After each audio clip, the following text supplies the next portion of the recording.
I once said, everybody's a genius. But if you judge a fish by its ability to climb a tree, it will live its whole life believing that it is stupid. Ladies and gentlemen of the jury, today on trial we have modern day schooling. Glad you could come. Not only does he make fish climb trees, but also makes them climb down and do a 10-mile run. Tell me, school, are you proud of the things you've done? Turning millions of people into robots, do you find that fun? Do you realize how many kids relate to that fish swimming upstream in class, never finding their gifts, thinking they are stupid, believing they are useless? Well, the time has come, no more excuses. I call school to the stand and accuse him of killing creativity, individuality, and being intellectually abusive.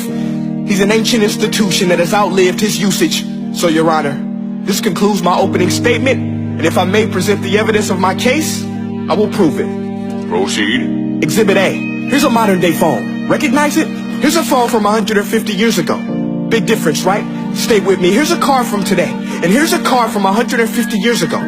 Big difference, right? Well, get this. Here's a classroom of today, and here's a class we used 150 years ago. Now ain't that a shame? In literally more than a century, nothing has changed. Yet you claim to prepare students for the future? But with evidence like that, I must ask, do you prepare students for the future or the past? I did a background check on you and let the record show that you were made to train people to work in factories, which explains why you put students in straight rows, nice and neat, tell them sit still, raise your hand if you want to speak, give them a short break to eat, and for 8 hours a day tell them what to think. Oh, and make them compete to get an A. A letter which determines product quality, hence grade A of meat.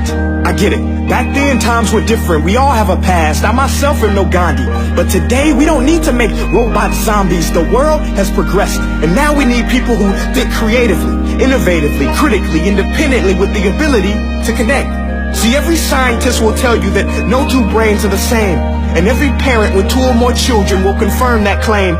So please explain why you treat students like cookie cutter frames or snapback hats, giving them this one-size-fits-all crap. Watch your language. Sorry, Your Honor, but if a doctor prescribed the exact same medicine to all of his patients, the results will be tragic. So many people will get sick, yet when it comes to school, this is exactly what happens. This educational malpractice, where one teacher stands in front of 20 kids, each one having different strengths, different needs, different gifts, different dreams, and you teach the same thing the same way?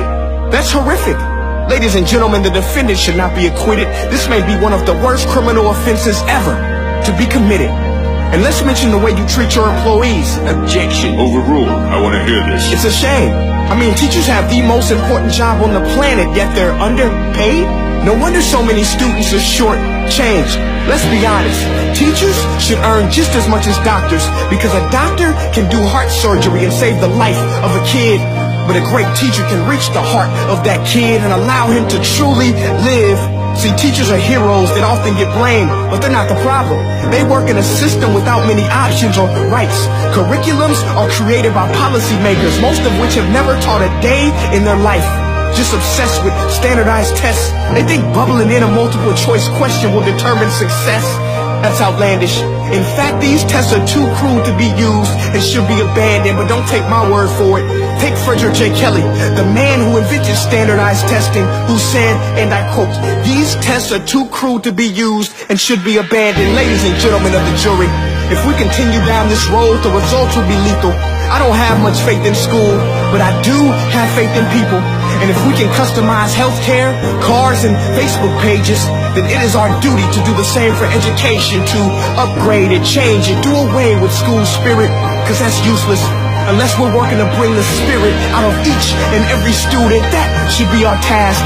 No more Common Core. Instead, let's reach the core of every heart in every class. Sure, math is important, but no more than art or dance. Let's give every gift an equal chance. I know this sounds like a dream, but countries like Finland are doing impressive things.